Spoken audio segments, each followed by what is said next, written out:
Morning, everybody. Happy New Year. January 7th, 2025.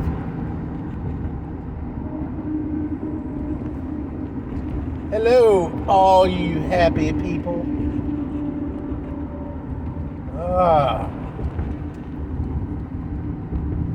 So to talk about something, and it's probably going to rub a lot of people the wrong way. And unfortunately, it's got to be said. It's an elephant in the closet, or an elephant in the room that really needs to be spoken about.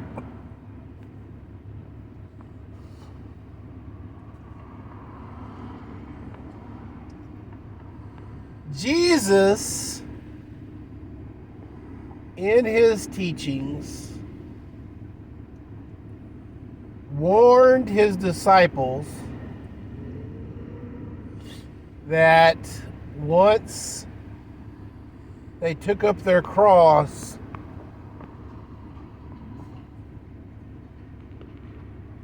and followed him, the pathway would not be easy.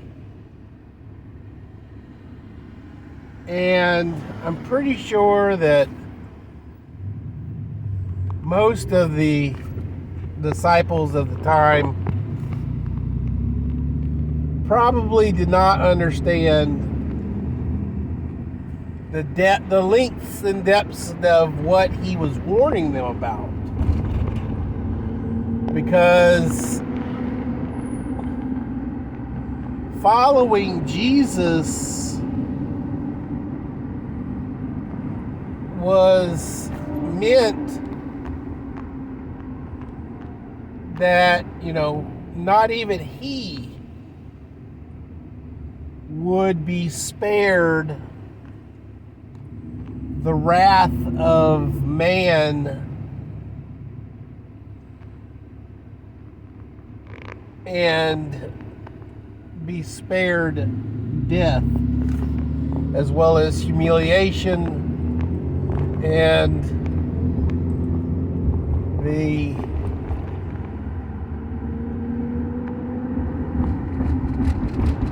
everything else. I mean,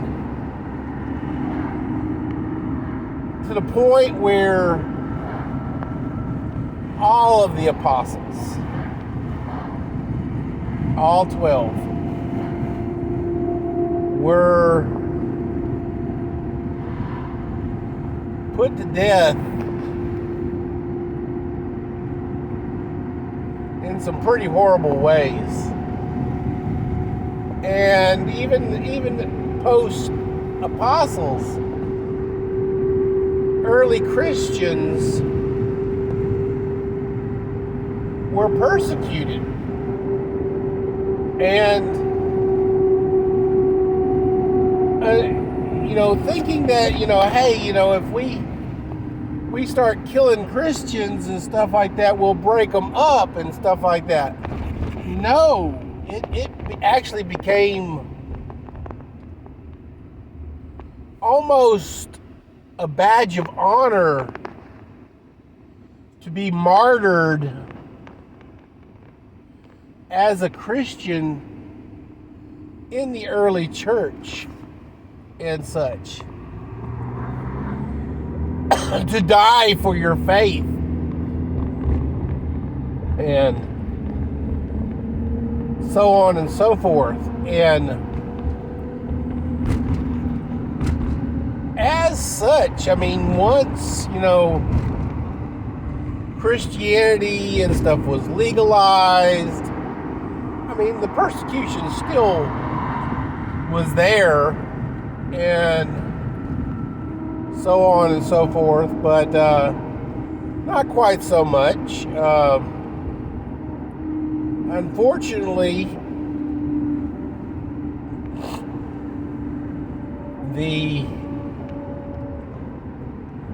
once the Roman emperor converted to Christianity and established a unified church.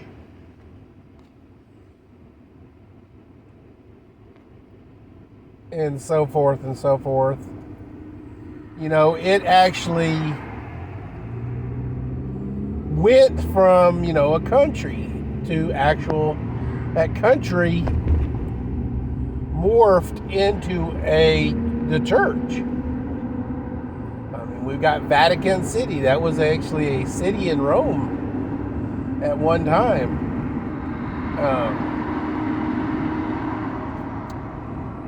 And so forth. But here's what I want to talk to you guys about.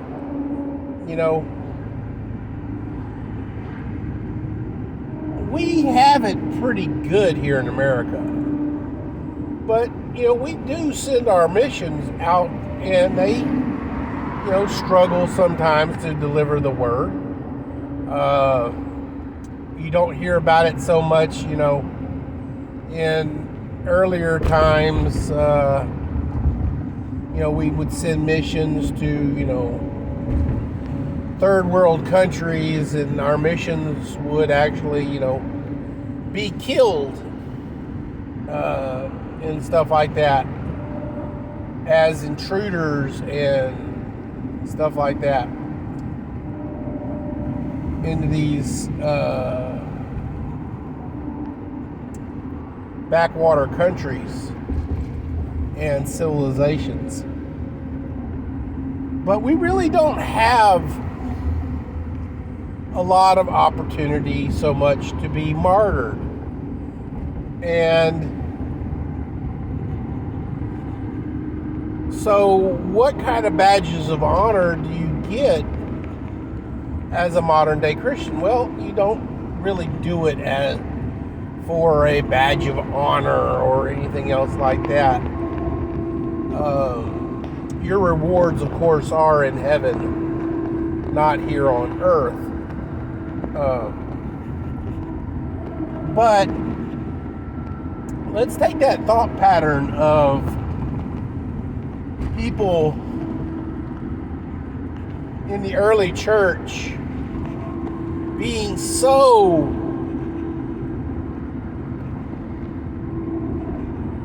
faithful in their belief that they were willing to die for it. Let me ask you a question. Are you willing to die for your faith? And I ask that question because many of our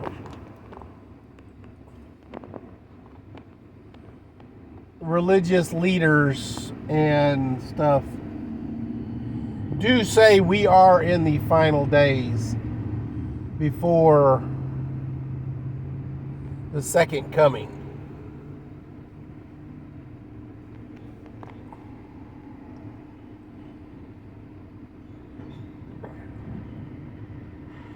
And if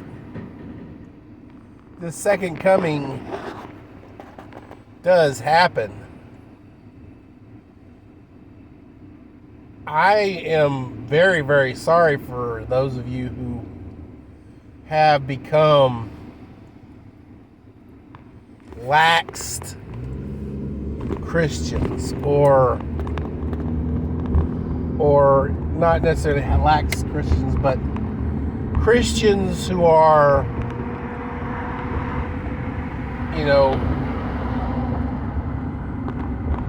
doing it as the Sadducees and the Pharisees of old times did. They would, make themselves look dirty and sackcloth and ash from their fireplace to look bedraggled as they are fasting and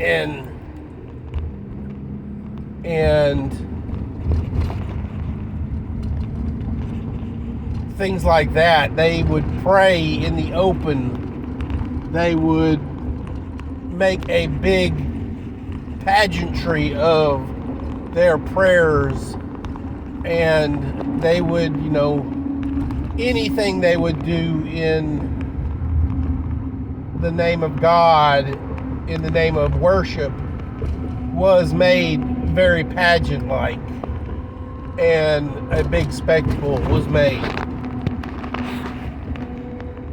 We have Christians nowadays who are so much like that, that they yearn for an audience, to have that badge of honor. Oh, I'm a Christian. Oh, this, look at me, I'm righteous and stuff. But a lot of these people, and it is very, very, very prominent, the thought of rapture, which, I ain't gonna lie, guys, if it's a thing, it'll be nice. But I firmly believe that the rapture that we all want and crave is not actually going to come until the 7th year of tribulation. And let me ask you this, guys, because you need to know this.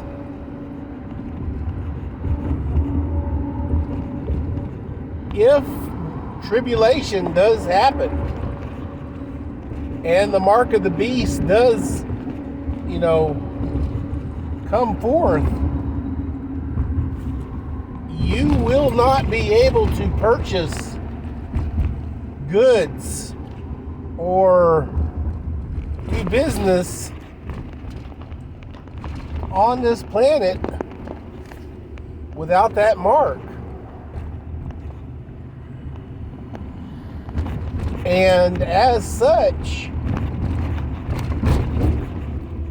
you will either live outside of your faith or you will die by your faith. If you choose not to take this mark for your faith, you are basically dying for your faith. And here's the very, very, very hard thing about this is, guys, if you look historically at a lot of what is happening societal wise,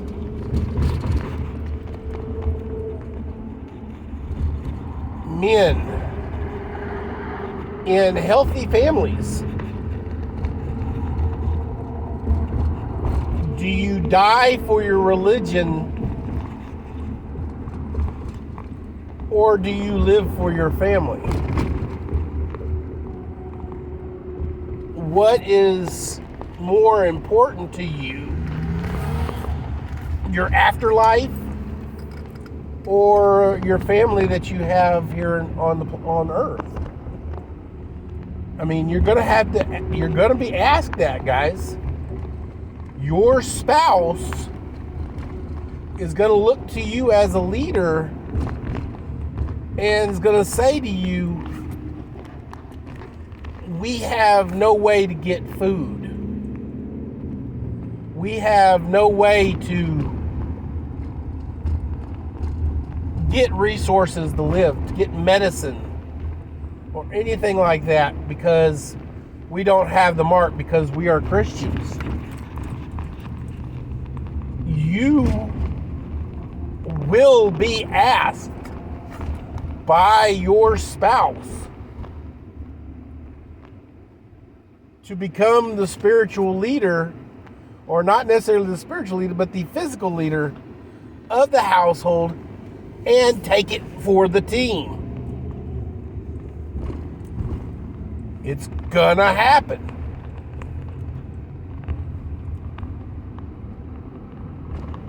Do you sell your soul to the devil for this mark to save your family? And you got to ask yourself, how long will that actually hold up? I mean, do you take the mark and save your family for how long?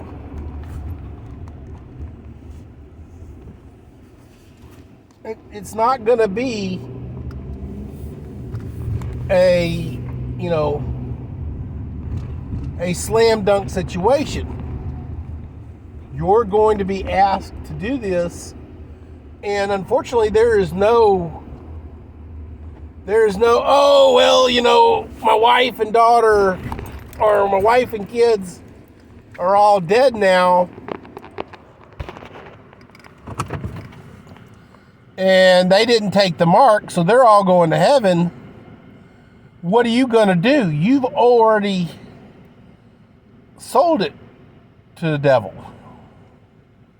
Do you rest in the knowledge that you spared your family the horrors of hell? Do you use that as, I guess, a teddy bear while you're in hell, in burning in hellfire?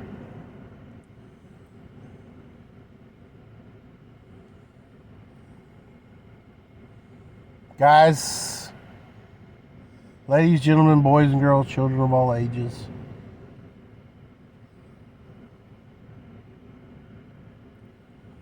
we must be like the early church. We cannot fear death because we know where we're going when we die. We're all, the whole religion thing preaches, oh, follow these rules or do this thing right here, and then you'll go to heaven. Your reward is in the afterlife, not in this life. Why would you choose hell for yourself and not, and spare them, your family, whatever horrible death you think they're gonna receive? But let's say this, okay, so you took the mark. You are now, a servant of the devil. But here's the deal. You spared your family from having to take the mark. But they're going to be hunted still.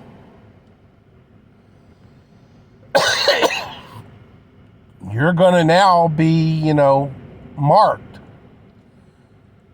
If you're living in a household full of unmarked people, do you not think this would go unreported?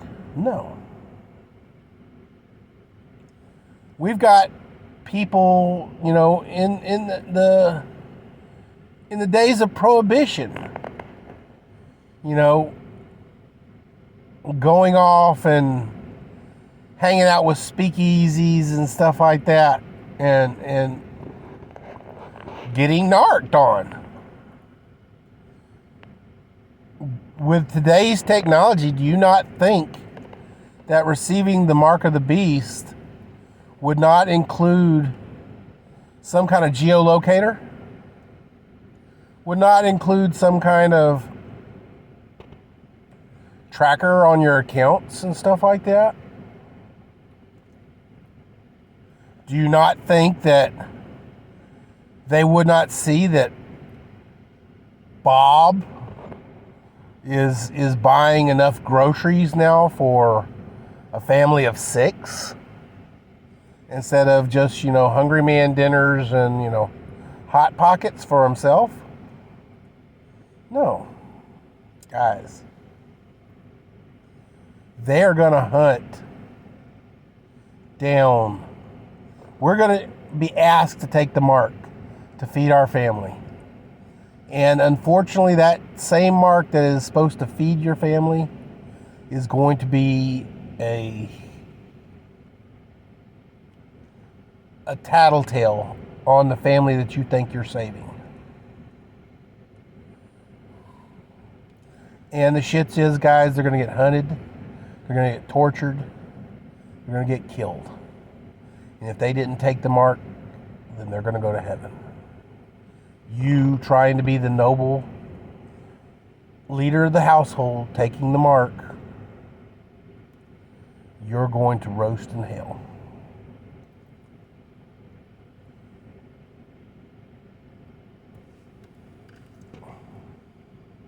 Let's go, Brandon.